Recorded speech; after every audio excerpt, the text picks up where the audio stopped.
morning and welcome again. This is Sunrise Daily. I'm Ayo Makinde. And needless to say, we have a guest with us this morning to run us through the papers. That's why we're starting this with Wale Fatade joins us this morning. He is former assistant managing editor for Next newspaper and commissioning editor, The Conversation Africa. Thanks so much for joining us this morning. Good morning. Good to be here. Well, so many things have happened since the last time you were here. But of course, the latest of them is what leads the Guardian newspaper this morning. Unease in forex market as dollar heads towards 550 naira to the dollar. And trust me, that is, as you say, it's no means meet at all. Nigeria sees biggest plunge day after CBN forex ban. That's one of the riders. CBN maintains stance as BDCs seek truce. This will move market away from rate convergence, says Adonri. BDCs are anti-market creation, living borrowed time, says a retired banker. Banks can't be trusted, may hold dollars. May Lafia says. Story continues on the inside pages, page 2 to be specific. Well, there's been a reaction since the news broke. Yeah. And over the past how many days now? There's been I think it's about 3 days now. Counting today. I think the Monetary Policy Committee meeting was on Monday or Tuesday, and then this was announced. But I'll wait for you. What exactly? How do you I'm just wondering what your take is, especially. I think we should listen to Dr. Obadiah Malafia. I'm sure you know he retired as Deputy Governor of the Central Bank, so you should know. But I think our Central Bank is clever by half. That's what the Central Bank is trying to do. The bank cannot claim ignorance of the incestuous relationship between BDCs and banks. They can't. And I got friends in the banking sector. One of the things I've learned from them over the years is that the Forex Bureau or the Forex Department is where the MD or the board usually posts those they can trust there. There is a lot of untoward deals happening there. And so for the CBN now to come out and be saying that the BDCs are a clog in the whale, I think it's too late. Perhaps that's it's too late. Perhaps what you just raised now underscores the reason that the CBN says they're going to also go much tougher on the banks. I pray so, because you remember again. Do not forget, we got a CBN governor who came from the banks, and that's always a tough thing. Unlike when you had a Soludo or somebody who never had any allegiance to the bank. The CBN governor was the MD of a bank before he became the governor. And so he knows what they do. And I can tell you that some of these BDCs, that was a story we did years back, are actually owned by, owned by politicians. Yeah. And the CBN got it that when they say they are fronts, they are. But then who kept on funneling the dollars to them? And when I hear all this ulabalu about dollar, people forget something. We do not print dollar. It's not our currency. We don't mint it. And so how long would the CBN keep on defending the naira against the dollar? As horrible as it sounds, I think what we might do should be allowing market forces to actually determine the dollar, the exchange rate. But we are not going to do that. And you know, if we look at it historically, it has always been a problem for us as a country, the foreign exchange market. Remember when we had the SFEM, second tier foreign exchange market. Remember, we have had a lot of issues with this. We remember when we have the parallel market trade. Yeah. Whichever country, where do you see an official insignia on two exchange rates? We have had that in Nigeria. And so it's been perennially a kind of problematic area for us. And I'm not sure the current CBN management is handling the way it should be handled. That's actually quite a tough one then, because I'm wondering, on the one hand, we want to stop the dollarization of the Nigerian economy. It's too late. The others has left this table. Oh, really? Yeah, because as you and I know, yes, that sometimes people collect kickbacks or bribes even in dollars. The political class have dollarized the economy a long time ago. So how do you now remove dollar from it? Anyway, I guess we'll see how things go. COVID-19 deaths jumped by 21% in 1 week. That's according to the World Health Organization, also on the front page of the Guardian newspaper this morning. It's a lamentation of the World Health Organization. Spike in Lagos as Nigeria records 404 new cases, highest in 4 months. PSN laments unacceptable vaccination gaps, warns of deadly Delta variant. FG says Nigeria facing multiple concurrent disease outbreaks. It would seem like, as you said, COVID-19 has since left the stable, but who is going to contain it? That's like a responsibility on us. Yeah, I think, incidentally, I just spoke with a public health practitioner who is the executive secretary of the Nigerian Academy of Science.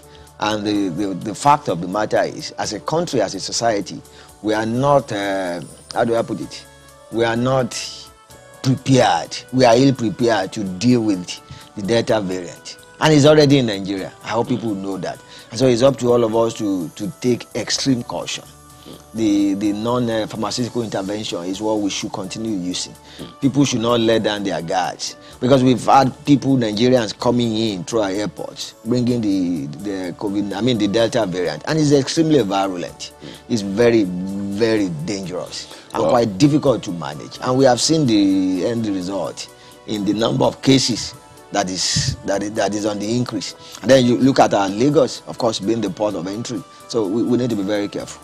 And for me, the major thing that the gentleman emphasized, there are two things rather. He said we need to keep testing. That if you look at the NCDC daily report, you could see that some states are not testing. And now they say they don't have COVID. It's not correct. And then number two, we need to continue with our genomic studies. Genomic studies, remember the first sequencing of that is trying to decipher the configuration of the gene responsible for COVID-19 in Africa was actually done in Nigeria at Redeemers University in Ede. There's a genome center there. But then we need to continue there so that we can sequence the kind of genes or the kind of variants or the mutants that this Delta one is. But it's very dangerous. We've seen the effects worldwide. Some countries have gone back to lockdown. Well, the challenge a number of people are still raising as well is, will the current prevailing vaccine also serve for this virulent one? But then that's another issue. It's neither here nor there. But studies have shown that if you have taken the 2 jabs of AstraZeneca, you can't get it, but you won't have the virulent form, and it will not lead to hospitalization. So vaccination has been proven to improve it. And incidentally, for Nigerians, quite a lot of people are enthusiastic about taking the vaccines, but I don't think they are available any longer. That's the issue. Good morning, Markwe. Good morning, Ayo. Let's quickly take a look, and good morning to our guest here in Lagos. Let's quickly take a look at leadership for you. You guys have focused heavily on you started with the economy, and I believe that, even COVID-19 is closely linked to the economy. Look at what leadership has on the front page this morning. Economic disruptions will make 1 in 3 Nigerians jobless in 4 years. That's from the federal government. 6, private sector intervention. Government's efforts to lift 100 million Nigerians out of poverty under threat. Capital importation down to 5-year low on 2023 general election concerns. Let me quickly ask you, sir. I'm wondering, so on the back of the decision by the CBN to stop selling Forex to BDCs, when you look at that, and you look at the fact that you look at this story, which is on the front page of leadership, economic disruptions will make 1 in 3 Nigerians jobless in 4 years. And you look at the fact that we're also approaching 2023 general elections. By next year, the way we normally know it in our country, a lot of work stops in government, and it will seem that all focus is now on politics. How do you think that we can keep the focus on development even as we enter, because we're already entering really dire straits with what we're seeing happening to the Naira. How do you think we can keep the focus, or do you think it's not a job of journalists to keep the focus on issues of development even as we approach another election year? Well, thank you, Margaret. As a journalist myself, this is part of it. keeping the focus on is what we are doing now by talking and discussing about it. But by the way, we are not that we are going to dire straits. We are already there, and the indices are there for us. We do not need to be an economist or study econometrics before we know the issue. About 2 weeks ago, I took a personal journey across 3 states in the southwest, Osun, Ogun, and Oyo State, for a week. And the kind of poverty I saw is so real. I mean, for those of us who know Ibadan very well, I was at that Mokola roundabout, the popular Mokola roundabout, and the traffic light turned red. The number of Okada riders that I saw that actually maneuvered their ways to the front of my car, I was alarmed. Not talk of those ones by the side. And so a lot of people have been thrown into the unemployment market.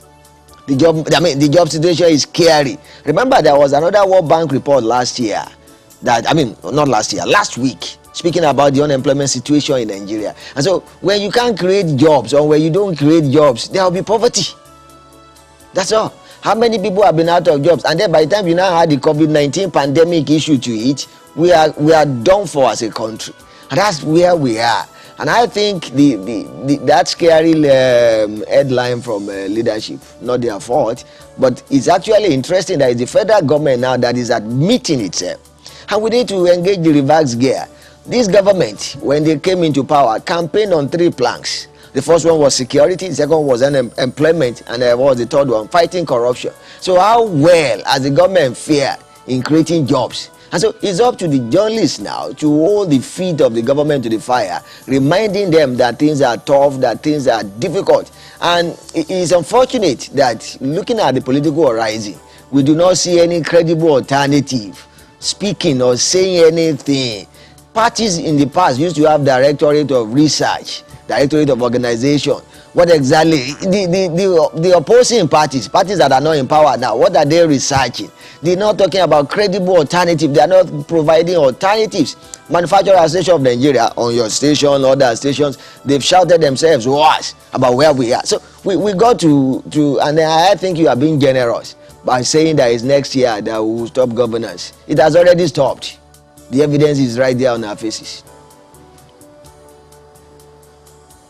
A really, really scary analysis there. I mean, when you look at this, you have a number of other stories on the front page of the leadership newspapers. But look at this. Senate gives Accountant General 60 days to refund diverted 665.8 billion naira solid mineral fund. Apparently, some work is still going on in the what they call that now, in the committees of the National Assembly. A number of other stories on the front page of the leadership, but let's leave it there. I think that they will also make the rounds. They might also make the rounds on some other front pages, but let's leave it there for leadership. Well, yeah, as well was the fact that we have so many of them this morning. Daily Trust, for instance, leads with the same story as you have on the front page of the leadership newspaper. Job loss, inflation loom as BDC operators lament new CBN forex policy. That's what you have on the front page right there. Naira and sharp fall. It's not BDC that should tell us that. The dead Nigerians complain. The noise, or that complaint should not come from them, because they have led us to where we are already. Well, perhaps the idea of the editor of this paper this morning is to connect the dots, so to speak. That it will only get worse. We all know the way some of these things work. I've seen that story in nearly all the papers today. But there's actually some papers that are quoted from the BDC website. Really? Yeah. Interesting. So, Naira in sharp fall, scarcity hits market. Banks ill-prepared to fill gap. That's according to findings of the paper. Ex-CBN chief faults policy, says banks can't be trusted. Find that story on page 5 of the Daily Trust newspaper this morning. A lot has been said about that already. Right under the nameplate, among others there, 18 million Nigerians infected with hepatitis. That's ascribed to the federal government, and one wonders if we knew this, then how are we getting ahead of it? And the picture you see there on the front page is of the story. Right under it, El Zakzaki's long walk to freedom. Story is on page 3. What do you make of this? So many judgments, and now this is happening. I think, by the way, kudos to the sub-editor or the editor that crafted that, playing on the Zambia Kenneth Kaunda's Long Walk to Freedom. Long Walk to Freedom. The man has actually, let me now, straight away, I know Isaac Izaki. I met him maybe 21 or 22 years ago, and I find him extremely intelligent and quite accommodating. I'm not a Muslim. And it is shocking how things have turned. Now, watching the report of the judgment yesterday, I watched it on your station, and it's so sad. The gentleman DPP from Kaduna State still trumping on that they are going on appeal. If I had my way, I think the DPP and all those Ministry of Justice, council or staff should actually be made to refund part of their salaries, all their salaries. Because you can't build something on nothing. The judgment was so lucid that, look, the law on which you arraigned this man was not in existence when those things you claim were committed. So, if you like, bring 100 witnesses. And it's so sad that I do not think it is correct when we have government lawyers or prosecutors, the way they are in Nigeria, going to court ill-prepared. And remember how many cases like that for all of other government agencies, EFCC, ICPCs, whichever, Ministry of Justice, how many of them have been thrown out by judges for lack of diligent prosecution, for lack of evidence. And that's what we have again now. And I hope that Mr. Isaac Zaki will go to court seeking compensation and damages. He's lost so much. And it's so painful that things that we could achieve by dialoguing, by discussing, we lose lives and properties until we do those things. That's the Daily Trust newspaper this morning, Mapwe. Well, Blueprint also has that particular story 5 years after court end El Zakzaki wife Zinat's trial, says KDSG has no powers to prosecute offense retrospectively. Federal government should respect ruling, free our leader immediately. That's according to IMN. Alleges cleric, wife, victims of impunity, prosecution. Declines comment. So you find all the details on page 6 of the paper. They also have a number of other stories. This one might interest you. Blackout looms as electricity grid collapses again. Let me quickly ask you, what's the situation in the part of the country where you are? In Abuja, it was really erratic at some point. I mean, we barely had any electricity. It seems to have improved somewhat, but I don't know whether that improvement is across the nation. How is it in Lagos, gentlemen? Well, most certainly it's something that is concerning, especially when you see that the Nigerian News Direct itself leads with the same story this morning. Nationwide blackout as national grid collapses again. Underinvestment, major impediment in Nigeria's power transmission. There's a lot of talk about, all of this, back and forth and everything about power supply. And it's a major infrastructure for development. I think it's so sad that we spend humongous money as a country in generating darkness and not power. And in fairness to my own distribution company, in the last 4 or 5 days it was a little bit better, but yesterday till today we didn't have power for almost 12 hours. Maybe because of this blackout. Yeah, maybe because of that blackout. And then the national grid collapse. How many have we suffered this year? How many did we suffer last year? There is so much opaqueness surrounding the power situation that you don't know what is happening. The other time, was it Monday or Tuesday, there was that story that the subsidy being paid monthly, whatever billion of naira, will be stopped. And I was like, yeah, what are we subsidizing? We see use our inverters, we see use our solar panels, we see use our generators. So it's so sad. I don't know what is so esoteric about power in Nigeria that we can't just have power. Anyway, well, the newspaper also has NERC to sanction discos over wrong disconnection of customers' power supply. That story is on page 2 of the Nigerian News Direct this morning. Markwe. Well, I'll quickly run you through the front page of New Telegraph, and they have this one. Alleged human rights abuses disquiet as U.S. government may reconsider sale of arms to Nigeria. 12 AH-1 Cobra attack helicopters, others worth $875 million involved. That's what New Telegraph has on the front page. The Democrat, Republican Senate Foreign Relations Committee connection, Nigeria's embassy in Washington keeps mum. Well, you find all the details on page 2, but is this deja vu? Because we've been here before at some point when we had challenges buying weapons, purchasing weapons as a result of this Leahy law. Now, it would look like it's springing up again. Alleged human rights abuses disquiet as U.S. government may reconsider sale of arms to Nigeria. What are your thoughts? I think all of us should be worried, yes. It's not time to be partisan now. By the way, that story is from Foreign Policy magazine, a magazine in U.S., which reported that yesterday. And I think another newspaper picked it up. The other thing was that, is that during the tenure of the last president, President Jonathan, remember the APC then, in their bid to win election, they demonized the Nigerian government. They demonized and demonizing Nigerians in the process. And so the money paid by President Jonathan's government, we could not get those arms. And number two, we need to see this again, that is one curious moment that Republicans and Democrats alike aligned in that Senate Foreign Relations Committee. And for me, it shows the power of legislature, that even though an American company has entered into agreement that has been duly signed, money released, paid for this equipment, paid for these fighter jets or whatever, and yet just a representative, a Congress member, a senator can put a stop to it. And I hope our National Assembly members are learning, they are looking at that properly done, their job is very, very crucial and quite important. But then I think we need to see the kind of deceit in international business, international trade. Why are you raising this now? Why not raise it at the point of payment? Why not raise? Because these things have been fully paid for. So I remember the one that we took about 2 or 3 weeks back, they were paid for since 2018.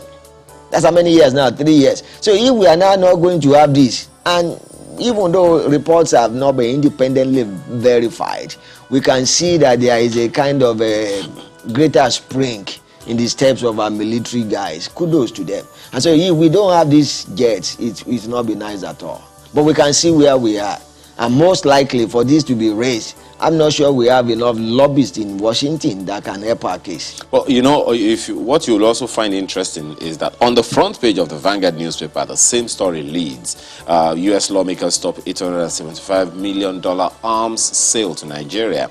But one of the writers gives an inkling on the front page of the Vanguard newspaper, cite human rights violations, anti-democratic actions by FG. Yeah, the world has been a global village for a long time. Should that be a reason? It is. For the way America operates, it is a reason for them. And so if you don't do things in line with what they think should be done, we are going to have some of these things. And then it's a lesson for us as citizens, as Nigerians, that when we go the government on to trample upon human rights, how many court orders have been serially disobeyed by our government, this present government. And remember, even the Zakizaki case that we spoke about, one of the followers said they hope the government will release their members. How many orders have been given? Look at this gentleman, the people that went to a church in Abuja, whether they protested or not. The High Court has said that they should be granted bail, they should be released. The DSS went again and arraigned them in a magistrate court. A year one law student know that it's not possible. The High Court is higher than the magistrate court. The magistrate will just throw out that case. But then because you still want to hold them. And so those are the things that the world sees and they say, look, you guys are not serious. So impunity has been the order of the day. All these things have repercussion. All these things, whatever you sow, we are reaping now. Okay, well, Mr. and Mrs. has this one. You find it difficult to give me 6,000 naira for a pot of soup. Yet you spend more than that for a meal in an eatery. That's Mrs. complaining. And Mr. says, go and open an eatery. I will patronize you. Okay. You seem to have a fondness for that cartoon. Well, Ayo has not told us what his own agenda is with with Mr. this morning, because he seems to be supporting him. I feel very sorry for your pocket. I don't know if you want to quickly take a second look at another story on the front page of New Telegraph, which Well, New Telegraph and Leadership have been following up on this particular story. The Islamia students, bandits fed me beef, give me 11,000 naira for transport. That's according to the freed ransom bearer. Says the children are kept in 25 different camps.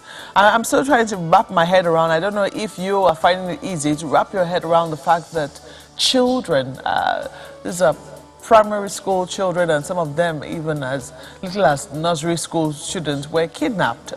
It's over a month now, and they're yet to be released. The ransom bearer who was taken to them to drop the ransom, was also held, and now I think he's been released by the bandit. This is what he is saying. I don't know what your thoughts are on it. Well, just like you, I can't wrap my head around. And on Sunday, while watching those 28 that were released, it took my son turning off the TV station. The TV set, because he saw me cry. I broke down crying.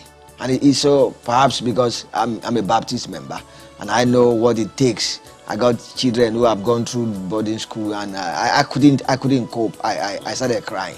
Because I've been asking myself that if any of my children were kidnapped like that, what kind of emotional state will I be?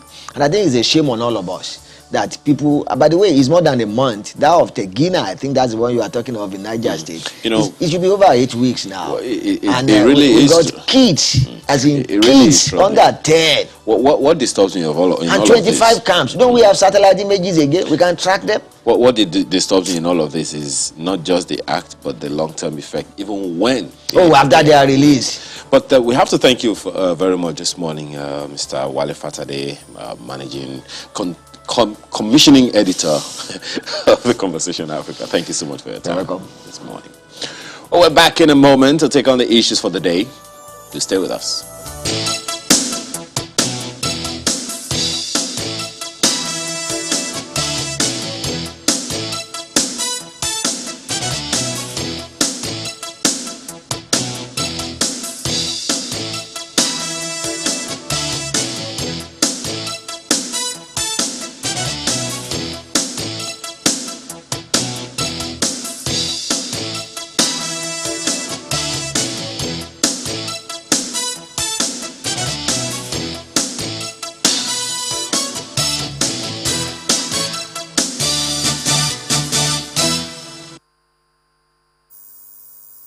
This is the fourth Monetary Policy Committee meeting by the Central Bank of Nigeria this year. Rising from the two-day meeting, the Governor of the Central Bank of Nigeria, Mr. Godwin Emefiele, reels out the Monetary Policy Committee decisions pertaining to the foreign exchange market. The Apex Bank boss gives commercial banks the marching orders on the sale of forex, vowing that they will be monitored closely henceforth. The Central Bank will henceforth discontinue the sale of foreign exchange to bureau exchange operators. B. The bank will no longer process or issue new licenses for BDC operations in the country. This stoppage extends to all licenses being currently processed regardless of the stage of that processing.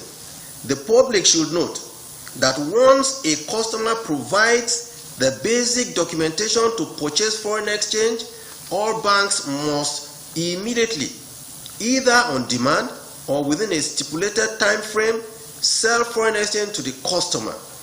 Any customer who does not receive foreign exchange along these lines must report this to their bank, and where they are unsatisfied with the resolution, they are required, indeed they must, contact the CBN on our toll-free line. Threatening to deal ruthlessly with banks that work with these operators, the CBN governor adds that this move is to safeguard the nation's currency.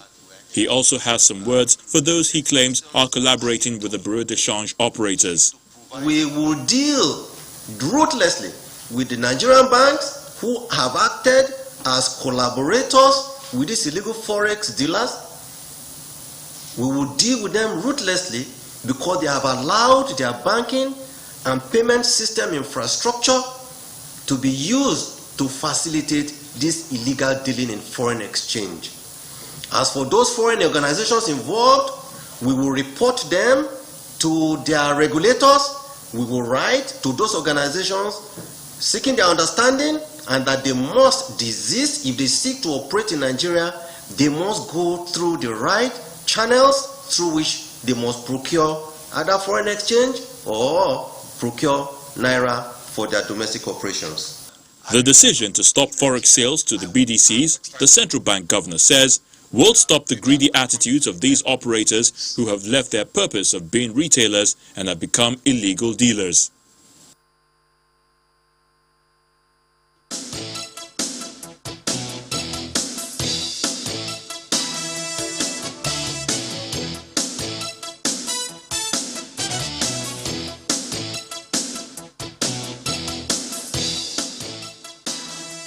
Thank you for staying with us. As at October 13, 1980, $1,000, 1,000 US dollars sold for 546 naira 45 kobo. Today, $1,000 is more than 500,000 naira. And then this policy, which has also, of course, jacked up the price of the dollar to the naira. How is this affecting anyone? Well, I'm definitely not an expert. We have two gentlemen joining us this morning who have also been a part of this conversation for years. Gabriel Idahosa is managing partner, UHY Margie. He's a business advisory firm, and he is also vice president, LCCI, and chairman, Trade Promotion Board of the LCCI. Thanks for joining us this morning. Thank you. We also have with us Professor Pat Utomi, who is Professor of Political Economy and Management expert. He joins us virtually. Thank you for joining us this morning, Prof. Great pleasure. Yes, sir. Let me begin with you, Mr. Idahosa. For the businessman, this is a lot more arduous than it's ever been. And there are those who feel it's a start, it's going to get better, but then there's also the fear that the law of gravity doesn't usually work in this respect all the time. What's your take? Initial reaction, and what are your hopes? On the policy? Yes. Certainly, it was something that needed to happen. Okay. It was not even supposed to happen. There are hardly any other country that routinely gives foreign currency to bureau de changes anywhere in the world. Because bureau de changes are not part of the essential financial system.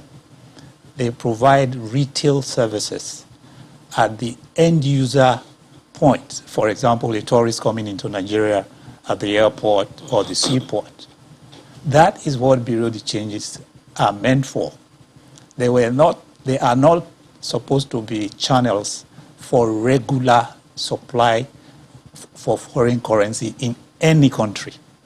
So that was the problem that was created by us. Like many other economic policies that have inflicted the economy, where the economy itself could run very smoothly if those policies were not there. And you find economic watchers keep saying that a significant part of Nigerian economic problems are simply policy inflicted. We take policies that run against the grain of sense of economic sense. So you don't distribute dollars every week to someone who is neither an importer nor an exporter nor a regular financial services provider like a bank. So what's initiated it in the first place? Well, you have to go into history, and some people felt that at some point, the so-called retail users of foreign currency, people want to travel, they need basic travel allowance, were not having access to such facilities in the banks, and that you needed to open up more access. But that was a convenient argument to enable vested interests to begin to get this foreign currency on a regular basis. And of the thousands of bureau de changes you have in Nigeria, you can only find between 10 and 15 in any airport. All the other bureau de changes are offices in private homes and private offices that do not provide currency to anybody in the public other than collecting it every week and use it for speculation and making rent income. Well, Prof, I mean, you have been talking about stuff like this for a very, very long time. Is it a shock to you that it even happened in the first place? No, if it didn't happen, I would have been surprised. Look, we create problems for ourselves, and then we begin to drown in trying to deal with the problems that we have created. But let me say that for me, it's a broader conversation than the fact that we have created these problems. It's a failure to trust markets and play into this game that overemphasizes the demand side rather than the supply side. I don't think that we have done enough to make the economy generate foreign exchange. And because we have not done enough, once that one major source, oil, gets challenged, we begin to panic and to do things which have an announcement effect that further worsens the situation. The announcement effect sometimes is much more problematic than what you're trying to deal with. So we need to return to fundamentals. That's really where the problem is. Returning to the fundamentals of markets. How do we ensure that more people are producing and exporting and earning? If they are exporting, earning, the transactions of around what they bring in can go to a very disaggregated market. Let's not forget that we are in the age of technology. We're in the fourth industrial revolution, and we're going to have fintech dominate what we call banking today. And those, when we really get to the heart of those, central bank will not be able to be threatening up and down. It will be a losing game. So what we need to do is deal with the fundamentals more, and not the kind of issues that Mr. Dausa was just explaining that leads to these self-inflicted, conflicted challenges that unfortunately are looking us in the face. Well, Prof, there are those who say that we have been here before. We have tried to do what we have been here before, and now one way or the other we backtracked. And then it comes back, and then things, we just seem to.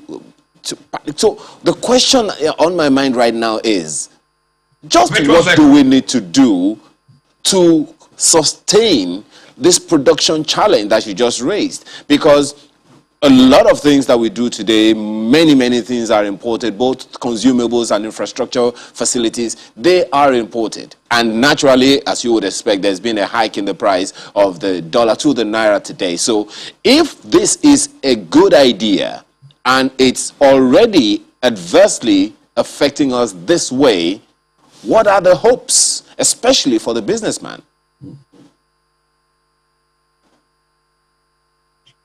Well, again, I hate to sound like a broken record. I can think of myself saying these things 30 years ago.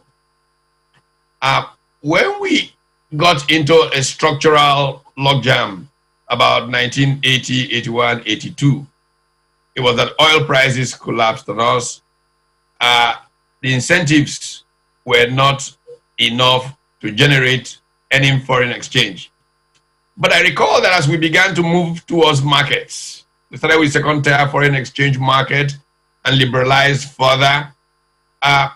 People began to rush, and of course, we made mistakes in the process, to try and export rubber, export that. As a particular case study that I like to refer to, a gentleman who went into the agrochemicals, pesticides, herbicides business, and foreign exchange was not available. But the incentive regime was improving enough for him to begin to export rubber, and the proceeds from the rubber being exported were then used to bring in the pesticides, generics that he needed to then repackage and distribute in Nigeria, and the business took off like a rocket. Now, what I see happening is that once there's plenty of naira being generated from crude oil sales, the whole business of rent kicks in. Those who have power find ways to extract rent from the system, and we manipulate and forget the markets that helped us come back to a certain even keel. And we come to this position again. So like I said, we're going in a vicious circle. Let me, give this example, as people also fear too much exchange rates dropping. The Japanese, I remember back in the 70s, 80s, anytime that their exchange rate got stronger, they got worried. They didn't want a strong exchange rate. Back in those days, the yen used to exchange for 300 to the dollar. Of course, as they produced and exported more and more, naturally, it will become stronger. As it got stronger, the Japanese were worried. They didn't want a strong exchange rate because they were producing and exporting, and that gave them leverage in the market. It took pressure on the part of those importing from them, the Americans, to get the yen to get stronger and stronger and stronger, which the Japanese didn't want. We must go to a situation where our passion is for encouraging production. I know that central bank tries to do a number of things to encourage production, but central bank is way out of its depths in the way it tries to do those things. In fact, the rent agents get in the way and extract that as rent themselves, so that the incentives aren't really playing through to those who can really produce. The political actors and co ganache those incentives, as it were, to produce. Let us trust markets more and make the kinds of incentives that will encourage people to produce, to export, and not, and leave them. They can then send to the bureau de change or whoever it is that they want to sell to, but the market then develops and the price will, come to an equilibrium that helps for the economy to regenerate itself. Unfortunately, we have not been doing that in a proper way. We're still looking so much to attract revenues rather than produce. That is the problem of this economy. Just one question comes to my mind right now. Hitherto, what has kept us from doing the things we need to do, initiating the policies that should have helped us to be more of a producing economy than an importing economy? Very simple. Very simple. Bad politics. You see, the politics of our country is based on how you can use power in a state capture scenario to provide material benefit to some people who have done no work. That is the entire structure of our political order. Once that order remains the dominant factor, the people who should not be in public life get in there, and they will pressure the system to make the wrong choices so that they and their friends can get material benefits that then become disincentive for how the system should make for a better life for everybody. So politics is at the heart of our problems. Whether the institutions are called central bank or whatever it is they're called, they respond not to markets. Look, I once said that it frightened the class I was speaking to, that if I wanted to fix Nigeria's problem, I will appoint Raghuram Rajan, who just ran the Reserve Bank of India, as Nigeria Central Bank governor. He will feel the pressures, and this economy will run differently. The governor is my friend, the incumbent governor. I am so supportive for him to succeed remarkably, but I know the pressures that he's under. And few people can manage those pressures without doing damage to the economy. So the problem is the politics, and we need to deal with that. If we don't deal with that, we'll be in this vicious cycle, just going around and around and around and around. Unfortunately, and we'll just keep getting poorer as a country. Politics, policies, economy. It seems the businessman is right at the middle of it and stuck with whatever the whims or the winds blow at any given point. Yes, definitely. But you cited an example of other countries that haven't been doing the kind of things that we've been doing through bureau de changes. But this thing happens in various other countries as well. What is it that helps others? What lessons could we learn from where that would help us to get out of this as quickly as possible? Because if we don't produce, we can't generate employment or jobs that will create employment for people, and we cannot, make the naira better. Look, the essential lesson is that you can't fight the market. From the former communist and socialist countries to Venezuela, to Eastern Europe, even to African countries, politicians can do what they like. They can take any decisions they like, but you can't fight the market. The market will establish itself and decide your fate. That is where Venezuela is where it is today. So politicians can take any decisions. They can decide to manipulate the system. They can decide to ignore the market and try to dictate to the people what policies they want. But the market will assert itself. The market will reward you, as it has shown in the case of countries that understand and follow the market, as Professor Tommy has described Japan, and will punish those who don't want to respect and understand that the market is like the natural flow of water. Water must flow in a certain direction. So if you create a policy that blocks the flow of water, up to a certain point, you build a dam. At some point, the water will destroy the dam and everything you try to put there.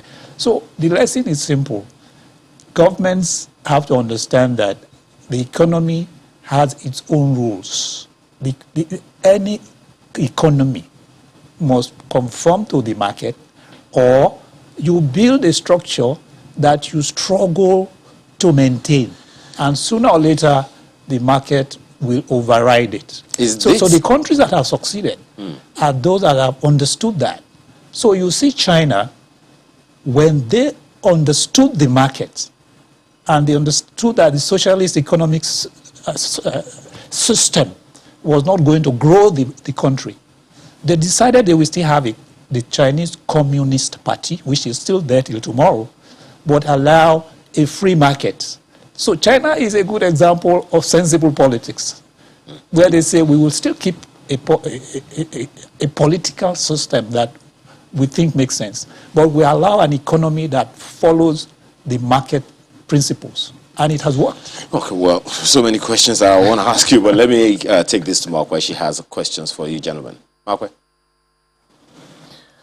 Well, it would seem that there is some fear about liberalizing, excuse me, certain sectors of our economy. Allowing the naira to free float is one. Allowing us to determine, or the markets to determine what the price of petrol, for instance, PMS should be in the Nigerian economy has been a very difficult one, and that's also consuming a lot of our forex as well as our revenue. The third one is electricity, which we also understand is heavily subsidized. Now, all of this is supposed to be protecting the Nigerian people and also ensuring that the most vulnerable are able to get access to these things at a fairly reasonable price. Now, if that is the situation, first, I want to know, can we really do without subsidies? Especially one, we're considering the naira in this instance. The CBN has been defending the naira. They're afraid to let it float because they think that it will cause an inflation which they might not be able to control and which will also have adverse effects on the Nigerian people. What are your thoughts in that regard, and how we've also, dealt with subsidies as a people? Going? Yes. Okay. Well, you see, naked truth is that we have so much by way of example to show the limitations of that general explanation. Yes, it is true that if we want to grow this economy, we may need to have certain limited industrial policy to guide a path of growth. But using protection of consumers as excuse to create an opportunity for people to extract rent falls in the face of experience. Let me give you a short example. I hope I can manage it in a few seconds. In 1996, I went on sabbatical. I spent a year writing a book at the Harvard Business School. And I arrived in Boston, Cambridge, where I rented a small house. I wanted a telephone. I've told this story many times. I went to the phone booth in front of the house that I had just leased to make a call to say, where is the telephone station where I can come and rent a phone or get a phone line? And they said, you probably don't need to. I said, well, I just moved to the States. And they said, have you ever had a phone number in the US? I said, yes. So if you've ever had a phone number in the US, just call this number, give them your old number, and if your credit is good, the phone in the house will ring by 6 p.m. I thought, wow. 6 p.m., I pick it up. I have to choose my own long-distance provider. At the time it was Sprint. And I got some rates. I found that if the poor being protected in Nigeria were to call me, they would be paying much more than I calling Nigeria. So my family got the instruction, please don't call me, I'll call you. And I was calling morning, afternoon. Oh, have they gone to school? Are they back from school? First month, I got a huge bill. I paid, of course. Next month, I got a big bill. I paid. Then suddenly, I get a call from the telephone company. And they said, we realize you've been making lots of long-distance calls. My first reaction was, Nigeria. They think I'm 419. I said, yes. Is there a problem with that? They said, no. What we have, because we see how many calls you make, we want to reduce your long-distance rate by half. And the first 2 months that you have paid, we'll give them to you as a welcome incentive. So until you consume the amount of that within that half price that we're giving you, you won't need to pay any phone bill. And I was saying to myself, this is madness. Christmas in August. Then it occurred to me, my goodness, you are an idiot, Pat. You just arrived this country to write a book on competition and strategy, and you can't realize that these guys just notice the volume of your calls, and they know somebody else will offer you a better rate. So they quickly offered you a better rate and incentives. So the logic was to protect the Nigerian phone caller, and yet he was much worse off than what the market was allowing from some other angle. However, having said that, if you are going to grow this economy, my personal perspective of a growth strategy is what in today's structural economics you will refer to as latent comparative advantage. You take a factor endowment. Maybe we want to grow on the sesame seed value chain. Then you provide limited support, protection, and all kinds of things around sesame seeds so that we can quickly, in a few years, dominate that value chain, create value. But not saying, oh, protect these consumers. No, you protect the consumers by getting efficient players, not by handing licenses to operate to your friends. And then they are incompetent, and so you have to pay so much more for power than they are paying for power in Rwanda or elsewhere. No, you get the very best in the world, open the market for them, and you will see prices tumble in that area. Like we saw this happen with telecoms in Nigeria. So that excuse of protecting the consumer is used and abused by people who want to extract rent or give advantage to their friends. I don't buy that. Prof, let me ask you to please hold your thoughts. When we come back, we'll also ask for Mr. Dahosa's intervention on this. Please stay with us.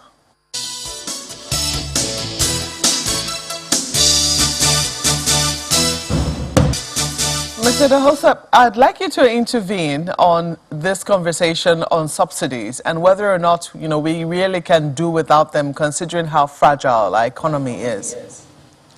Well, I think we just come down to practical experience rather than go the path of economic theories and look at what we did with the telecom industry.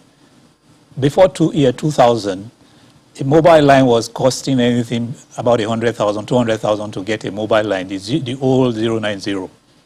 And at some time in this country, we were told that telephones are not for everybody. It's not for the poor men when we complained. And then we had a government that had the courage to open that industry and to say that whether people complain or not, we are going to open the industry. And we granted licenses. At the beginning, a telephone line was 36,000. The first people who got telephones, mobile phones in this country from the operators was 36,000. And it was 50 naira per minute to make a call. But within 2 to 3 years, that came down to where we are now, where a SIM card, which is a telephone line, is free, and we all know what it is with pricing. That simply explains the whole story about creating subsidies in the assumption that you are protecting any set of people. Whether it is electricity tariff, whether it is petroleum prices, is the same story. When you create subsidies, the first thing that happens is you prevent other suppliers who can supply that product at a lower price to come into the market. So you create subsidies for petroleum products. Over the last 30 years, the various international oil companies that are ready, have the capacity to build factories, refineries in Nigeria, did not build the refineries because they cannot produce and sell petroleum products at a price that is less than the cost of production. And so we kept subsidizing. We have subsidized for 30, 40 years. The Nigerian, whether it's a worker or the unemployed, has not fared better. So whatever we have subsidized power, it has not worked. So it's not complicated economics. If you subsidize, it means you are cutting off everything that comes with increased supply. All the jobs you create from refineries that would have been built in the last 30 years, all the jobs you create from power companies that would have been in this, that would have produced more power, just like we have several companies producing telephone lines. We have more telephone lines than Nigerians need now. The price is so low that everybody can afford it. The reason why we have that we had a government at some point that had the courage to say we are not going to protect one company, Nitel, because we are trying to protect Nigerians working in Nitel, or because we want some people to have access to telephone at that time. It's very, if you look at it from that perspective, it's not complicated. Anytime you subsidize, you punish the same people you are subsidizing long term until you remove the subsidy, as we saw in telecom. And the market will take care of these poor people that we think are suffering. They are suffering now because we simply have prevented those who can solve the problem of high petroleum prices to come in and produce a lot more petrol. The people who can solve the problem of poor quality, insufficient power, to invest in power and bring down the prices of power. So it's not economics, it's just a system of political arrangement that plays to the gallery of public opinion. And of course, we are not all economic experts to understand that these decisions are wrong, and they will be wrong in any economy. I don't know if you can hear me, Mr. Dahosa. Yes, I can hear you. Sorry, I have been trying to come in for a few minutes now. I wanted to ask you, because some people will say that some products are more essential than others. You've cited the example of telecoms, and some people will say, well, in the first instance, not everybody had telephones. So the initial, the bravery or the courage that the government had to show or exhibited, was not immediately felt by those who did not have telephones, but eventually were able to buy when the price came down. For something as essential as petrol, those initial shocks, what would you ask that government do to cushion? I mean, assuming they were to liberalize, assuming they were to say we're handing off, importation of petrol and we're opening up the market, those initial shocks that will be felt, how would you suggest that government, because they will be serious shocks, how would you suggest that government is able to cushion, that initial shock? Because I imagine that it might go on for a while before prices are able to come down. I think that's what many governments are usually quite afraid of. Yes. The initial shocks will be there. And what a lot of people have said is it requires government to first have the courage to say, I want to take those decisions, and set in motion the solution, the so-called palliative solutions. For example, our public transportation system is not what it is. So if you want to remove the subsidy, what comes first? Do you fix the public transportation to a level where most people can have access to good public transportation, and then you remove the subsidy? Or you remove the subsidy and then you try to quickly ramp up public transportation? The straight answer to your question is we need to work on public transportation to a level where almost every Nigerian has an option of one or two alternative public modes of transport. That can happen. It requires a lot of courage to do both. You need to quickly grow the public transportation system, and then you need to gradually remove the subsidies. The subsidy removal has always been treated more of like a political rather than economic situation. If we had over time, over say 2 or 3 years, gradually remove subsidy and at the same time ramp up public transportation, side by side, there will be some amount of suffering for short periods as we see public transportation improving very rapidly. But it requires government to show that transparency, to say we understand there are problems and that this is how we are dealing with it. If we don't do that, we will stay where we are now and say we don't want the people to suffer, and so we will keep the subsidies, and then we don't get out of it, and we are stuck there in the vicious circle. So you require courage to say this is something that needs to be done. How we do it to minimize the suffering is what we want to address. And actually, if we all come together and address the issue of solutions in the short term, they are possible. Other countries have done it. Countries that are not far from us, Egypt, for example, has gone through that. And there were some suffering for short periods, but they succeeded. If we are not ever going to do it, then the market will deal with us. If we try to continue with the subsidies forever, believing that that's the way to go. Let me ask Prof.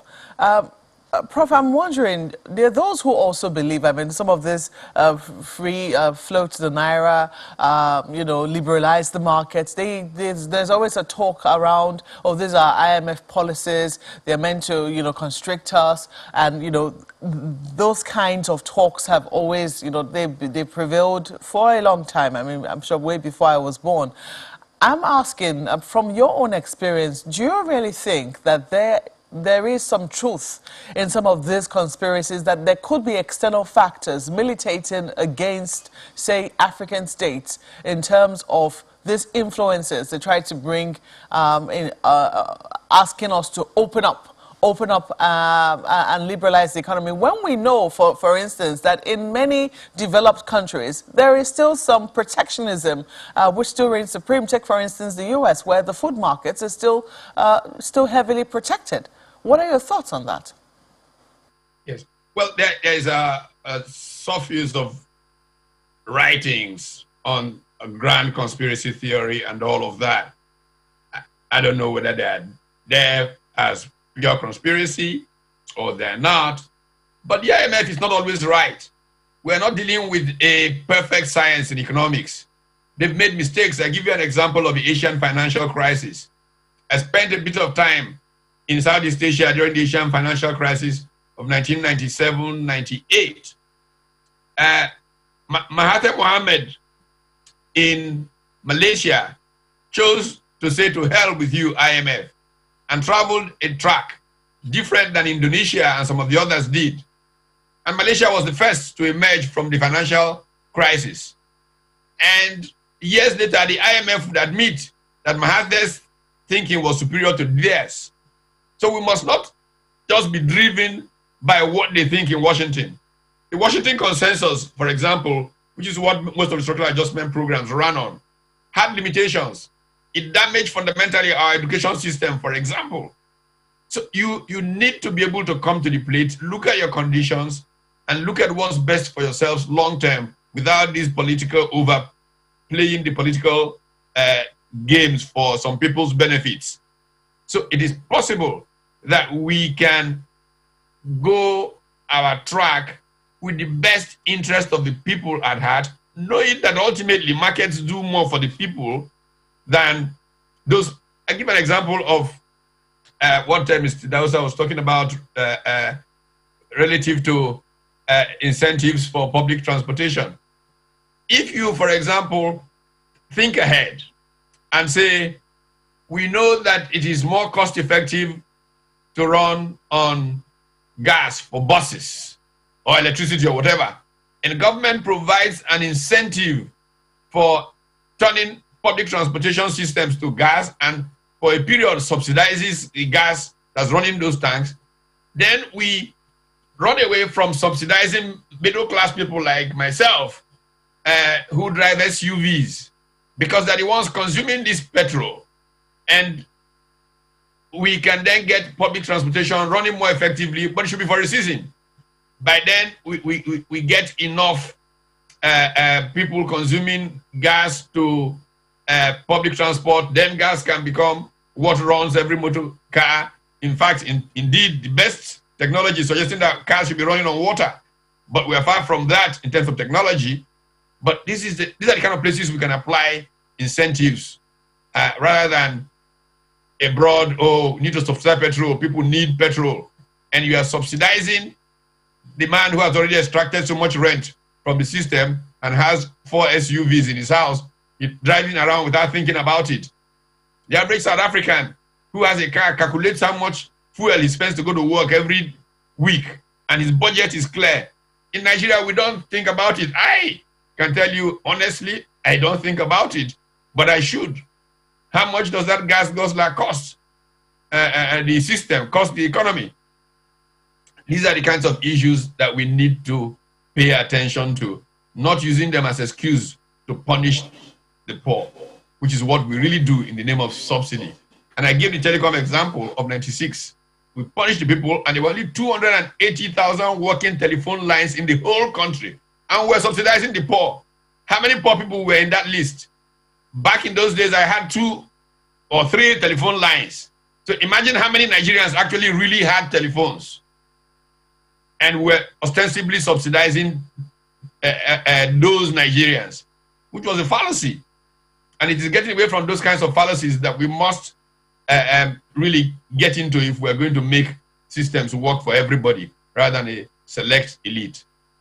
You know, Prof, when you say that you find it hard calculating the amount of fuel your vehicle guzzles, I mean, the question that comes to my mind is: are you even able to predict all the places you're going to go in a week? Can you predict the traffic that you're going to have to encounter and all of that? It's quite a tough one. But you know, to this same issue, I mean, of the poor, the mostly underprivileged that we have in the country, and the fact that the unemployment figures are there, getting worse by the day, inflation figures, poverty figures are there.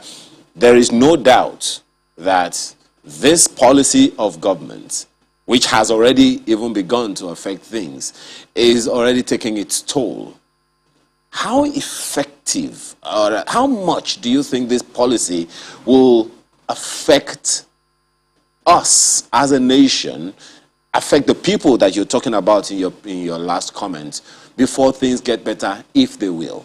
Because many people, of course, will tell you, I mean, you are aware, most of the time, it's one thing for the policies to predict that this is the way things are going to go. It's another thing altogether that usually comes out most of the time. See, part of an approach that I've taken the policy for many years is that for every major policy arena, you need to have a champion, a person who is obsessed and passionate about the policy working and the people's interests being protected, or seeing the people's interests from a broader, longer-term view. And that champion can effectively monitor the adjustments that implementation must take. It's when we are just bureaucratic and treat these things from some prescription, from whether it's IMF or wherever, that we tend to get into these perpetual downward spirals. If we take the current policy areas, and we say, look, we want to protect these people. We won't do anything. Let's just keep this subsidy. We'll get into the same telecoms example, and we're stuck in this protecting them, and they get worse and worse and worse. But if we recognize that we must allow markets to work for us, and then provide incentives for the markets to properly open up, for the weakest to be truly taken through a bridge period in clever ways, not ways that provide opportunity for rent for some people. Because those things we do to protect the poor, many times it's the powerful who then corner the benefits that are supposed to flow from them, and the poor never really feel anything. So that kind of champion, accountable to the people, you call that champion 2 a.m. I mean, look, a friend of mine tells me a story. I was in Kigali and we're talking. He says, Paul Kagame wakes up in the night and looks out, and there's a part of Kigali that looks dark. And he calls the mayor and says, Mayor, it seems to me that you are sleeping. Mayor says, it's 3 a.m. He says, there is no light in a part of Kigali. Why the hell are you sleeping? And the mayor, that's the end of his night. He has to go and make sure there's light in that part of Kigali. So until we can have serious governing that functions like that, then, you know, we're going to be in this vicious cycle. We've got to have the incentives, we've got to have the policies, but we've got to have passionate champions who want to serve the people, taking care of those things. And who do you suggest this champion should be, Prof? We'll find the people in the system, in every particular policy arena. We find somebody whose track record says can deliver, and the people hold them accountable. Look, I am one of those that suggest that we have town hall meetings between people who implement policy and the people who are the, sometimes called the victims of the policy, on a regular basis. Every month, 100, 200 of us jam into some school auditorium, and Mr. Policy Champion, why did this happen 2 weeks ago? Why did this? And he deals with it. Look, many years ago when we founded a group called the Concerned Professionals, all the powerful local government people thought they were above the law, everybody feared. And so around the 8 years of local government in Lagos at that time, we thought, let's get this guy, who was some military guy, I don't remember, retired or so. Look, we have a town hall meeting on how this. To the shock of people, the guy was shaking like a leaf that he was being questioned. And he was promising to do this, promising to do that. But the system has a disincentive for trying to hold public officials accountable. And that is why we're in the mess that we are. We found that local government, I'm talking about 30 years ago or whatever, this local government guy was shaking like a leaf that we called him to account in public at NIA in Victoria Island, questioning what happened in Victoria Island, what happened in Apapa and all of that stuff. People should do that to make sure that government works for the people. Right here, what happens is that the people are the ones that fear government rather than government fearing the people. When government does not fear the people, it's not a democracy. Government must fear the people and be accountable to them all the time. Just one more thing that I'd like to ask you. This policy came from the CBN. And as you said earlier, it's not the first time. So now, no single policy or agency of government can do one thing alone without a network of activities from other ministries, departments, and agencies. Now, which other ministries, departments, or agencies in the system, just as you said, should also fall in line with this policy in order for it to achieve the desired effect within the shortest possible time? You deal with a very fundamental question around economic growth in our country. Part of the reason CBN is overreaching itself instead of focusing on inflation and basic regulatory issues is because we've not had fiscal policy in this country for forever. The central bank finds itself trying to deal with monetary policy, fiscal policy, everything, and doesn't sometimes know what it is doing in the middle of all of these things. So we need the fiscal policy authorities to kick in some more with clear-minded direction of where it should be going. And there should be some separation. Unity of purpose, but separation in these matters. But as it is now, the central bank has become manager of the economy, and that's not the way it should be. So we think that if those agencies that deal with fiscal policy issues are more active, we could have a greater balance and have more effectiveness around policy outcome. You head the Trade Promotion Board of LCCI as well. This will definitely have a direct impact. This policy will definitely have a direct impact on their activities. And the next thing, of course, as is already active, is the increase in prices of goods and services to people. How do we get ahead of this? Is there any getting ahead of it? Well, there will be a short-term impact, definitely. The markets are already reacting, 525 to the dollar and so on. Again, if we look at history and we are ready to be consistent, we said before when telecom started, it was 36 naira for a SIM card.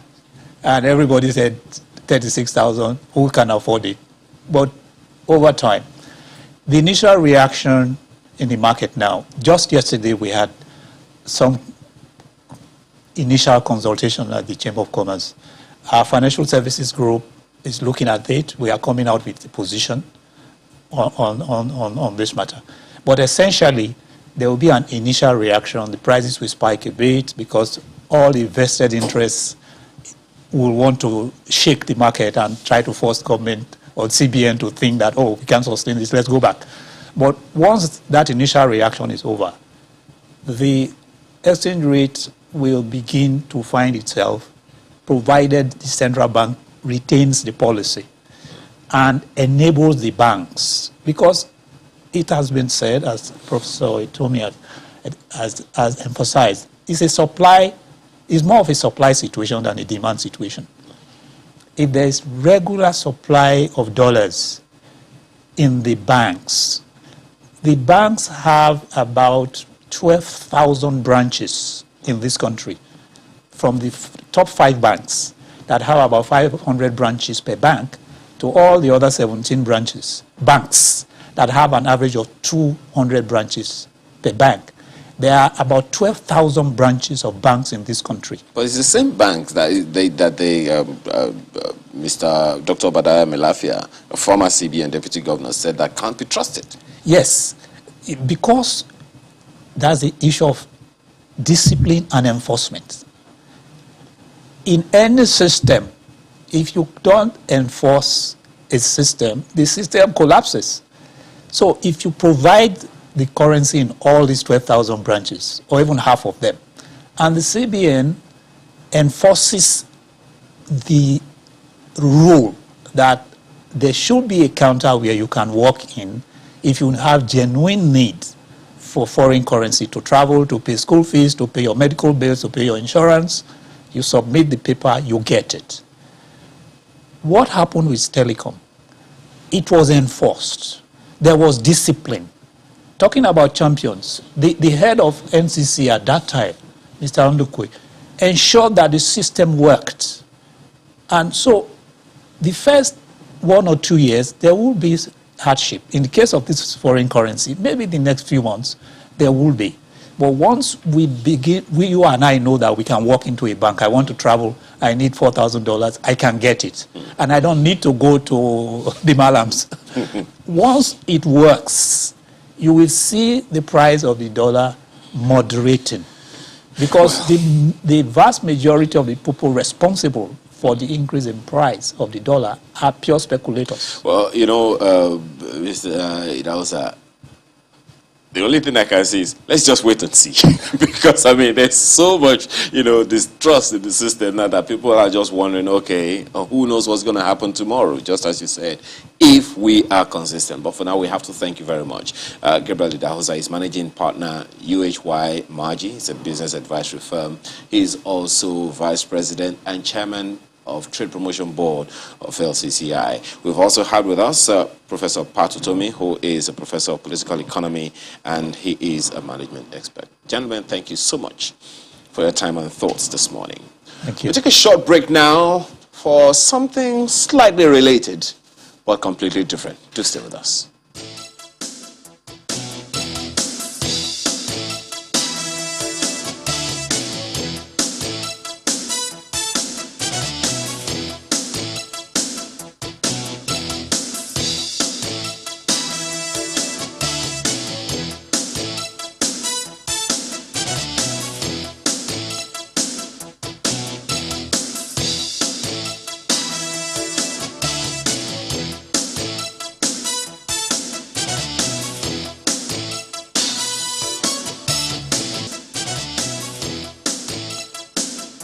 Well, I did say that we're talking about something quite related but totally different.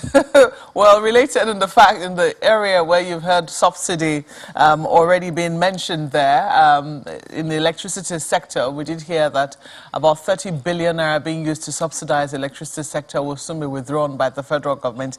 And if you remember, if you cast your minds back to what the papers were reporting this morning, some of the headlines already had that there was going to be another system grid collapse, and as a result, blackouts are expected.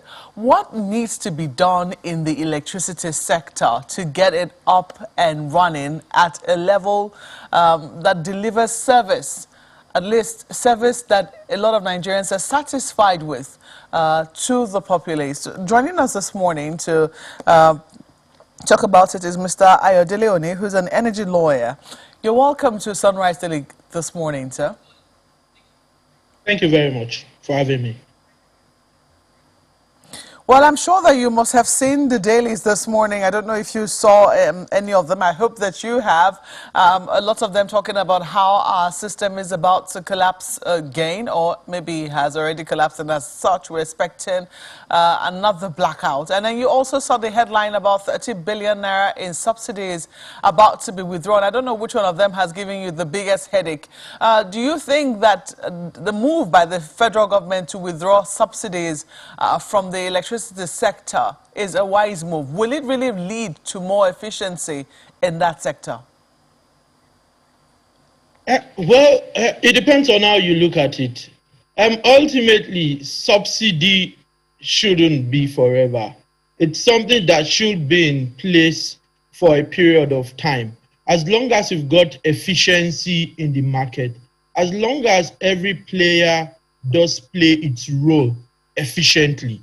Now, in terms of subsidy, usually you would have subsidy when you have underpricing, when the actual value of a product or a service, when people underpay for that product or service, someone then needs to top it off or top it up, as it were. So that's what we've had in the power sector. We've had two types of subsidies in the sector. We've had cross-subsidy, where the maximum demand customers cross-subsidize the much smaller consumers, and where you have government also top up. For the past 7-8 years, you speak of 30 billion. The government has spent about 1.7 trillion on subsidy in the power sector.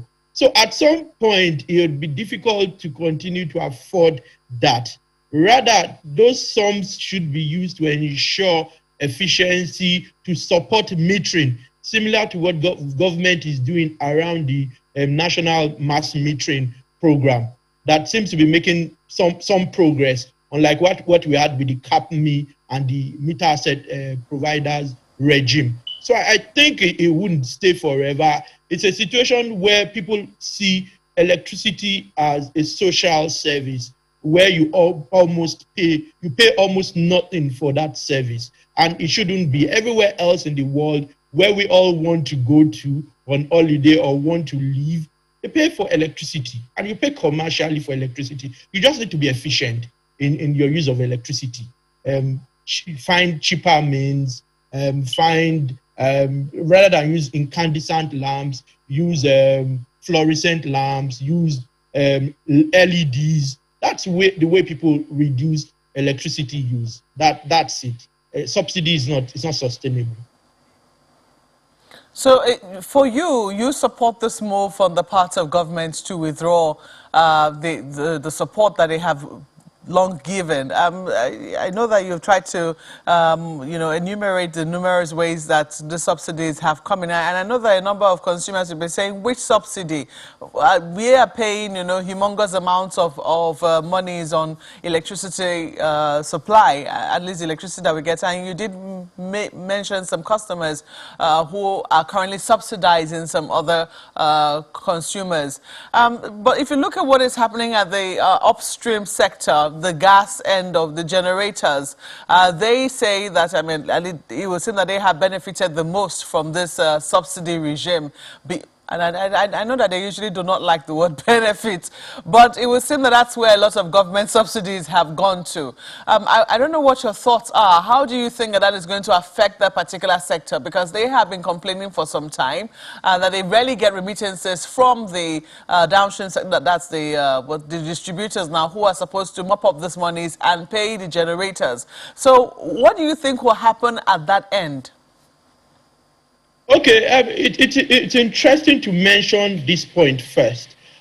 Gradually, we are moving to service reflectivity, such that tariffs will match the quality of service you receive.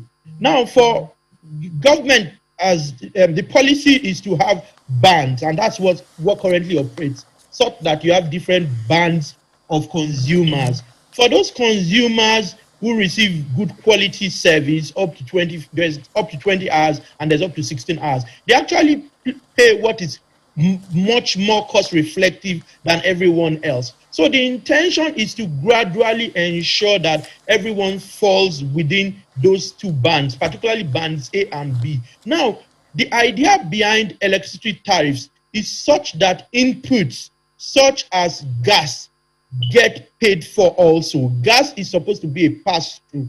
As long as gas is a pass-through, then there should be no problem with the upstream guys. The problem always has been that there is subsidy because prices are not cost reflective. You imagine you produce something for 2 naira and you are forced to sell it for 50 kobo. Someone has to pay that difference for you to be able to break even and then make a profit. So the intention is gradually government intends by the end of this year to phase out issues around subsidy and to ensure that it's cost reflective. You imagine that you would only buy what you can afford. So those discos will take electricity that they are able to distribute and collect. Because the idea has always been, and the key problem is at the technical, commercial, and collection risk. People always forget that point. That's the key challenge. As long as we do have that challenge, as long as electricity tariffs are not cost reflective, you would continue to subsidize. But once they become cost reflective and service reflective, which is where we are currently, and it's improving by the day, then the issue of subsidy with time would become irrelevant. So with time, I expect that it continues to reduce as government has sought to do, because more and more consumers are paying cost and service reflective tariffs. So what do we make of this blackout story now, when there are threats that the national grid is about to collapse as a result of whatever it is that's happening in that particular sector? But these are downtimes that usually also have an effect. How do you think that areas like this will be accounted for in this current regime that we're currently in, this service reflective regime? What are your thoughts on that? Okay, so that's an interesting point. Recall that metering is to provide both a carrot and a stick. When you have electricity, then you pay for electricity. When there is then no electricity, then you do not pay. That's one angle. With respect to activities being undertaken by government, you may be aware that quite a bit is happening across the value chain. There is the Transmission Expansion and Rehabilitation Program. And recently, I think it's the African Development Bank did release some funds. Now, one thing is that over time, and between 1987, I think the last time we had a substantial grid enhancement before privatization was 1987. Imagine what the population was between 1987 and 2013. the increase must have been substantial. So it's still a lot of people relying on the same old infrastructure. Now, part of what government is looking to do around transmission is the SCADA, the supervisory control and data acquisition. It's technology that ensures that you can detect these problems ahead of time. There are several reasons for the grid collapse. You know, technical reasons, volume of power, imbalances, issues around the system operation. Now, once we can properly, and government is doing quite a bit around those, around system operation, once we can successfully improve on the technology, and that's being done, you will see that will reduce substantially. And I dare say it's reduced substantially compared to what we did have last year. It's improved. What we had last year, what we had the year before. I think we've had only 2 so far this year compared to what we've had historically. So I know it's easy to lose faith in the system. It's easy to get despondent, but I think that quite a bit is happening. We are not seeing all of the results, but you can, I'm sure many people can confirm that it's improved, even if marginally where they stay. So that's part of the reasons why metering is important. You pay for electricity only when you do take electricity, and everyone has a role to play. Consumers, the government, and the investors in the sector. So if we do have those problems around the grid, it then means that you then don't pay. Unlike a system where you had estimated billing where everybody does pay. Now, one thing that I think can also help, and which the Rural Electrification Agency is doing quite a bit, is having mini grids, distributed generation, so that you take a lot of people off the grid, particularly in rural areas and in areas where it's not commercially viable to extend the grid. And I've been to places in the north where, in certain places where they have mini grids, they have better quality electricity and for longer hours than even in urban areas. So I think we need to continue to push a strategy of both off-grid and on-grid supply. I think that's one way out of the quagmire we currently find ourselves. So I wanted to know, when you talk about, I mean, the reason I'm asking you the question about blackouts is because oftentimes the GenCos are still working when there is a national blackout. It's just that the consumers are not getting the electricity, maybe as a result of what has happened at transmission. The DISCOs will always say that, well, they are ready to collect power whenever it is that they are supplied. So the question is, who then pays for the GenCos who are still, churning out power, so to speak, even though the consumers were not getting it, and as such, we're not consuming anything which was already, put on their meters. How do you think that gap is going to be filled if this sort of thing continues? You say we've only had 2 this year, but people will say we're still mid-year. It's the first half, or we're still at the beginning of the first half of the year. We still have at least another 6 months or thereabout, maybe 5 months to go to the end of the year. If we have, say, another 3 or 4, and we don't know how long this blackouts is supposed to last for, who pays when there is a blackout? Who pays the GenCos when there is a blackout? Okay, interestingly, there are rules around those now, very interestingly, and it's the transmission company. There is the carrot and stick approach. So when some of these happen, depending on whose fault it is, there's a regime for payment, there's a regime for penalties. So where it's the fault of the transmission company does pay certain penalties.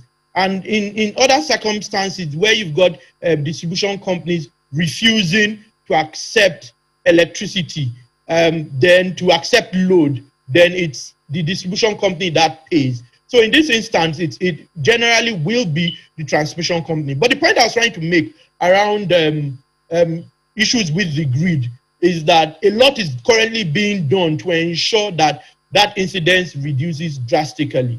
So that's the response. There is a regime that states who's responsible and who does pay for these inefficiencies. Well, just to be clear, Mr. Oni, because I mean, when you talk about subsidy, a number of questions, so many people will be asking it, okay, in the electricity sector, who is getting it? So at what stage has Nigeria been subsidizing electricity over the years? Yeah, the distribution level, the transmission level, or the generation level? Okay, it's been across board, to be honest, because recall that the distribution companies are supposed to collect and then distribute across the value chain.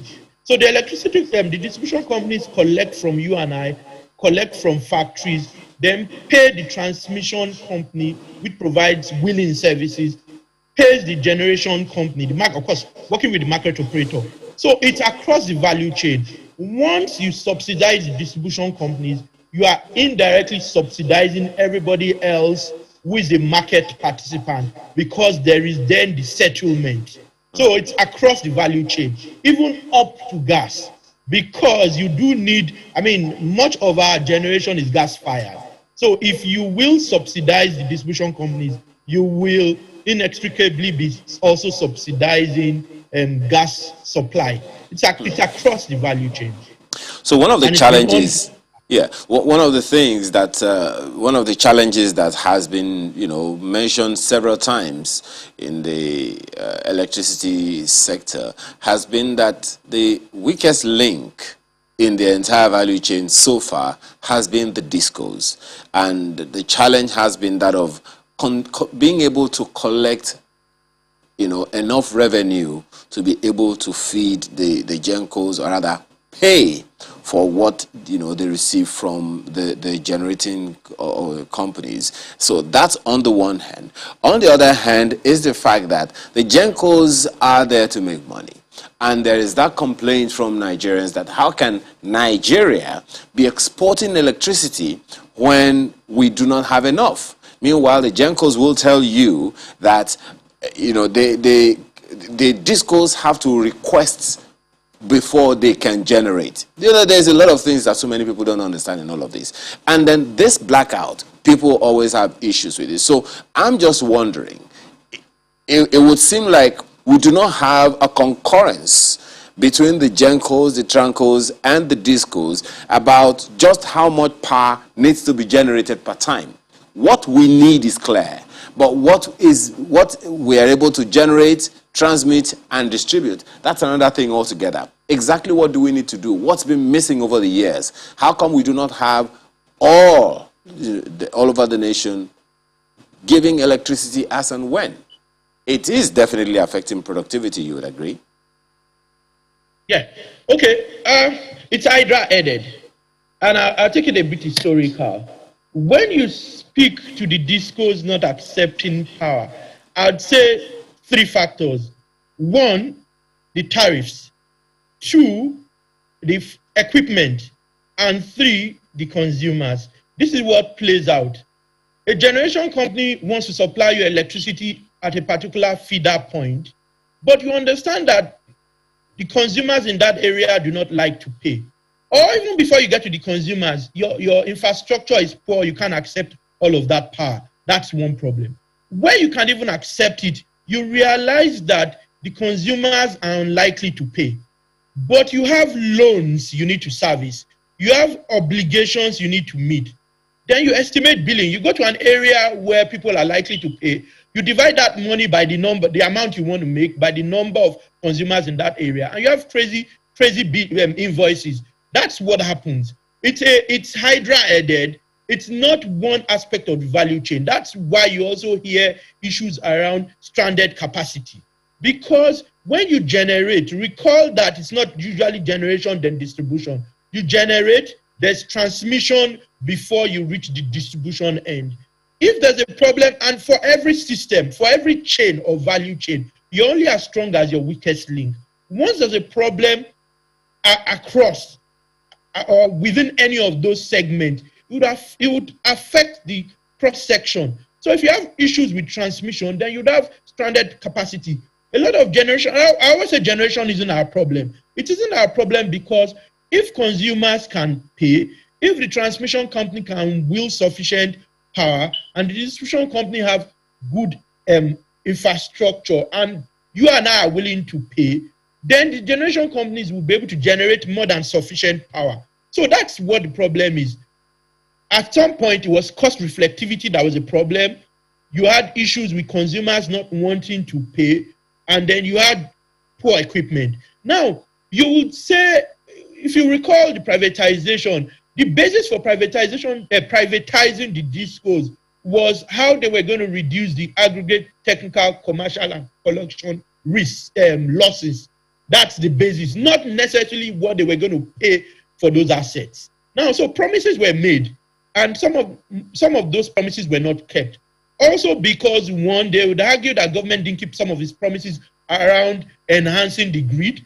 And secondly, they would say they were not able to conduct their due diligence effectively because of labor issues. And the baseline, the basis for buying or for making those promises are faulty or were faulty at that time. So it's across the value chain, from transmission not being able to wheel sufficient to distribution companies.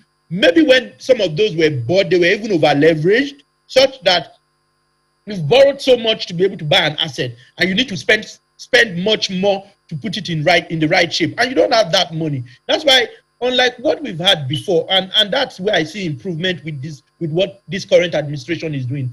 We seem to, in the past, just throw money at the problem. Now there's a lot of performance monitoring. As the discos and as they get loans, their milestone payments, those payments are based on what you'll be able to achieve, and you have third parties or third-party companies coming to verify. So I think that despite the way it seems, progress is being made. I mean, at times when you make progress, it's not obvious. Like building a house, it looks a bit funny initially, but as you move along, then things improve. So it's a problem across the value chain, even from gas, commercial issues around the gas sector. So once you've got a challenge across, and it's been mostly commercial and technical, really, and whether consumers want to pay. That's why government policy had to change from cost reflectivity, strictly speaking, to service reflectivity, such that you pay what you ought to pay as long as that service is high quality. And if the discos don't fulfill their obligations, then they'd have to refund. There's even that requirement to refund. If you're supposed to be getting 20 hours per day, and that's what you pay for, and you end up getting 16 hours or 12 hours, then there will be a refund. So all of those have been put in place. It's just having the regulators enforce more. So, well, also okay. My apologies. If you know, all of these things, service reflective, cost reflective, at the end of the day, it's the consumer that's at the receiving end.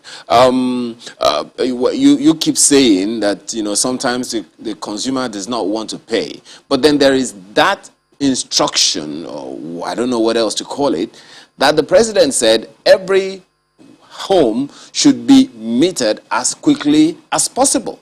As a matter of fact, I think about just a few months ago, the NERC, while they were contemplating, you know, an increment in the electricity tariff, they said that all discos should first of all meter the customers, have conversations with them before even considering an increment in the service tariff that they are going to send out. As we speak, not all homes are metered. And if we are going to say that people are not willing to pay, shouldn't we first of all give them the reason to? I mean, reference the telecom sector, for instance. People want to use phones. If you do not have credit on your phone, you can't make a call. Prepaid, postpaid, whichever one is your choice. So if people do not have the facilities, the technology that they need to do the needful, what then are they supposed to do? At the end of the day, it is business for the disco. So we can't say, I don't think anyone would agree with you that the consumer does not want to pay. Yes, there is what you call electricity theft, but the fact that they do not want to pay shouldn't be the fault of nobody wants to release money, but if they are offering service as and when due, why shouldn't they want to pay? Okay, recall my analysis was historical. I'm not saying it's necessarily always the case that everyone doesn't want to pay or most of the people don't want to pay. So you're right. And I said a few things. One of those issues is around data. I think we need to do more with data in terms of the gap in metering. I think it keeps changing. You hear it's 6 million, you hear it's 10 million. So with government's current policy on mass metering, I think with time that will change. But you also need to be aware that there are people who go out of their way to ensure that they do not receive those meters. And those are those who, and you think that number is very small, but I dare say it isn't. A lot of people who think I'd rather have arrangements with employees of those distribution companies than pay what I ought to pay. So it's a combination of several for factors. Meters, So just a yes, second. There are those who have applied for meters, and as we speak, they still don't have them. So why don't we even give to those who are willing first? I believe that one way or the other would increase the income for discos to be able to do the needful. The figures you say, they are still going to be there, but eventually, if everyone who is supposed to be metered were to be metered, I don't think that number will be significant. Oh, yes, you're right. There's a process for that, and that's ongoing. And I think it's also enlightenment. People need to know that these are their rights. Like under that government policy, it's in two phases. We're currently in phase 0, then there's a phase 1. Initially, it's 1 million. It's not, you have to also balance government income, revenues, cost, borrowing with all of this. If many of these policies had succeeded before now, we wouldn't be having this conversation. But quite often, many government policies seem to fail, and it's the human angle to it. But in this case, you would see that there's quite a lot of progress. But it's never a perfect situation. So people who have not received can reach out to the discos and keep NERC in copy. There's that option. There are available means and media for you to complain when you've paid and you've not received your meters. And it's a very valid point that metering is critical. And metering is even critical to reduce electricity theft and to ensure that people actually pay for only what they use. So I agree with you completely. Yeah. It's interesting, the part you say where that your government policies fail because of the human angle. And I hope that the human angle will also be able to ameliorate, the problem created thereby. But for now, we have to thank you very much for being a part of this conversation. Ayodele Oni is an energy lawyer. Thank you very much for your time and your thoughts this morning. Well, that's the much we can take of the program today. Hopefully your messages will also come in, and then we'll be able to take some of them. Mark, do you have any with you? Oh, yes, indeed. I mean, quite a few have come in. I'm seeing this one from Oshino or Kingsley. I don't know in what order our producer is going to put them on, but excuse me. We have a lot of them weighing in on the first conversation we had. Monetary policy from the Nigerian economy. This is from Oshinowa. He says the most determinant factor affecting growth and stability is the political economy. Our politicians place political interest over economic growth. The bottom line is that Nigerians are worse off. Unemployment is unchecked, poverty is on the rise, growth in insecurity is inevitable. Nothing is pointing to a positive change. We need to change the game. There are a number of others here. Mutana Farouk, okay, that was from Oshinowo Kingsley. I do not know if, Ayo, you have seen any more on your end. Well, there's one with me right now. Ahmed Shua says, I commend the CBN on the policy on BDCs. It's a good policy. And also, the CBN says it'll deal with banks that deal with the BDCs. That's from Ahmed Shua. Question is, how soon?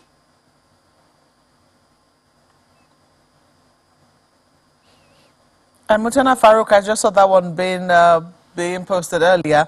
In juxtaposing the monetary policy of the present administration as an instrument to economic development, the fiscal policy has impeded the activities of MSMEs in Nigeria, especially the hike in the prices of PMS, VAT, and electricity tariff in the midst of the recovery period of COVID-19 pandemic.